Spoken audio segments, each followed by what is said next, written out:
Hello friends, my self advocate Manibhushan Kumar. आज हम discuss करेंगे उम्र कैद क्या होता है इसके बारे में। उम्र कैद का मतलब सुप्रीम कोर्ट ने साफ और स्पष्ट रूप से ये कहा है कि अगर आप कोई गंभीर क्राइम करेंगे, जैसे मान लीजिए कि आप किसी का हत्या कर रहे हैं, बलात्कार कर रहे हैं यानी रेप कर रहे हैं, देशद्रोह कर रहे हैं, मानव की तस्करी कर रहे हैं, ब्राउन शुगर का कारोबार कर रहे हैं, डकैती कर रहे हैं, तो कुछ गंभीर मामले हैं जिसके तहत हमारी कोर्ट उम्र कैद का सज़ा सुनाती है।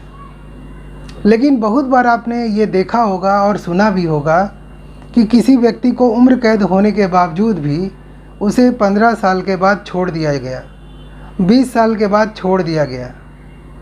तो ये होता क्यों है? तो इसी बात को सुप्रीम कोर्ट ने एक स्पष्ट मत के द्वारा ये कहा है कि उम्र कैद का मतलब सिर्फ उम्र कैद होता है।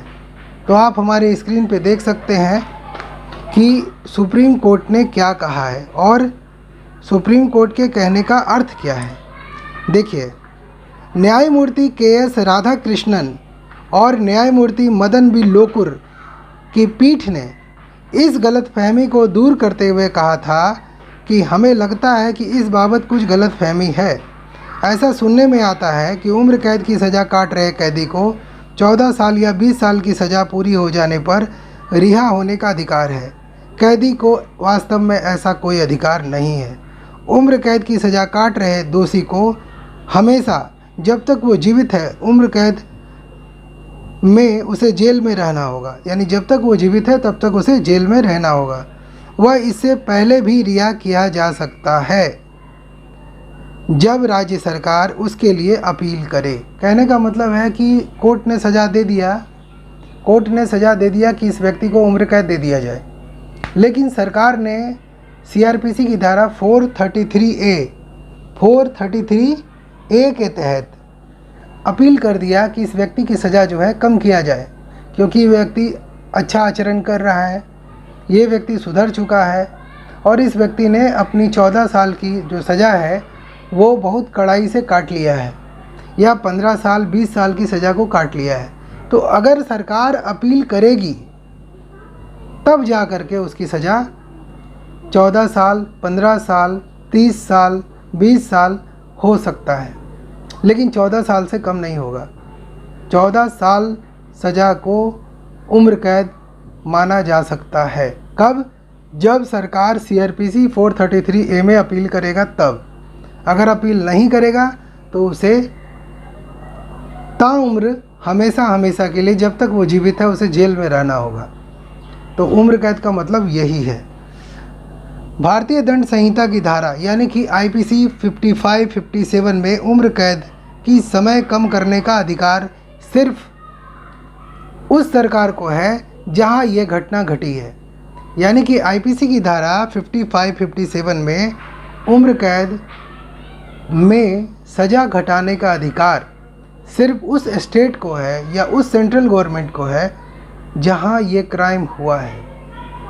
इसीलिए आईपीसी 55 और 57 में समुचित सरकार कहा गया है। समुचित सरकार का मतलब कि ये क्राइम जिस थाना क्षेत्र के अंतर्गत हुआ है तो उस किस स्टेट में आता है। अगर वो झारखंड में है, अगर वो बिहार में है, अगर वो मुंबई में है, तो स्टेट को पावर है कि उस व्यक्ति की सज़ा को सीआरपीसी 433A में अपील करके उसकी उम्र कैद की जो सीमा है उसे कम किया जा सकता है। इसके लिए आपको क्या करना पड़ेगा? सरकार के पास एक प्रार्थना पत्र भेजना पड़ेगा। तब जा कर के केंद्र सरकार के अधीन अगर वो क्राइम है तो केंद्र सरकार, राज्य सरकार के अगर अधीन वो क्राइम हुआ है तो राज्य सरकार इस उम्र कैद की सीमा को कम कर सकती है। अच्छे आचरण अगर किसी कैदी के द्वारा किए जा रहे हैं तो राज्य सरकार या केंद्र सरकार, जहां भी ये मामला है, वो उम्र कैद की जो सीमा है 14 साल, 15 साल, 20 साल, उसको कम कर सकती है, लेकिन 14 साल से नीचे नहीं करेगी। तो उम्र कैद किस सिचुएशन में होता है? गंभीर अपराध करने में। अगर कोई व्यक्ति गंभीर अपराध करके ये सोच लेता है कि हम बच जाएंगे, तो बचने वाला बिल्कुल नहीं है, क्योंकि कहा जाता है कि कानून जो होता है उसके हाथ बहुत लंबे होते हैं, वास्तव में होते हैं, क्योंकि उसके पास एक इन्वेस्टिगेशन एजेंसी है, उसके पास क्या है, पुलिस है, पुलिस की टीम है।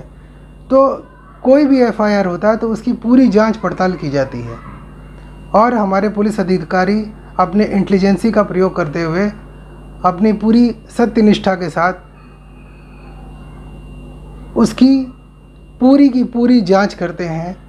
यहाँ तक कि अगर उसे क्राइम सीन रिक्रिएट करना पड़े तो क्राइम सीन रिक्रिएट करके इन्वेस्टिगेशन बहुत अच्छे तरीके से करते हैं। उसके बाद डायरी बनाते हैं, चार्जशीट बनाते हैं और उसे कोर्ट में पेश करते हैं। अगर आप निर्दोष हैं तो बिल्कुल आप निर्दोष रहिएगा, आप बच जाइएगा। लेकिन अगर आप वास्तव में आपने ऐसा जुर्म किया है तो आपका फंसना निश्चित है। तो कहने का मतलब ये है कि अभी भी ये कहा जाता है किसी भी व्यक्ति के द्वारा कि मैं तुमको कोर्ट में देख लूँगा। तो ये जो शब्द है ये कोर्ट और न्यायालय के प्रति एक विश्वास को बढ़ाता है। लोगों का आज भी कोर्ट में पूर्णतः यकीन है और लॉयर्स जो हैं वो अपने क्लाइंट के लिए जी जान से मेहनत करते हैं और उन्हें आज भी केस जितवा रहे हैं।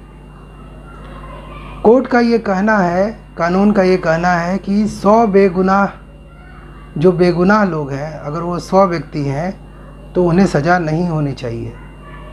बेगुनाह लोगों को सज़ा नहीं होनी चाहिए, चाहे 1 हो, चाहे 2 हो, चाहे 100 हो। अगर मुझे एक क्रिमिनल को छोड़ना पड़े तो वो मंजूर है, 100 क्रिमिनल को छोड़ना पड़े वो मंजूर है, लेकिन किसी एक व्यक्ति को भी जो कि बेगुनाह है उसे सज़ा नहीं होनी चाहिए। ये कहा गया है हमारे कानून, हमारे न्यायालय के द्वारा। इसीलिए उनके पास जो इन्वेस्टिगेशन एजेंसी है, जैसे सीबीआई है, सीआईडी है, पुलिस की पूरी टीम है, तो जब भी आप एफआईआर करते हैं तो आप सही बोल रहे हैं, सत्य बोल रहे हैं या गलत बोल रहे हैं, तो उसका पूरा का पूरा वो इंक्वायरी करते हैं। इंक्वायरी करने के बाद उसमें वो अपना रिपोर्ट जो है कोर्ट में पेश करते हैं। तो आज का वीडियो मेरा यही था कि उम्र कैद का मतलब क्या होता है। तो मैंने आपको इस वीडियो के माध्यम से पूरी बात बता दी है। तो अगर आपको मेरा वीडियो अच्छा लग रहा है प्लीज़ इसे सब्सक्राइब करें, लोगों के साथ शेयर करें ताकि लोग अवेयर हो सकें और उन्हें लॉ की अच्छी जानकारी हो सके। Thank you. जय हिंद।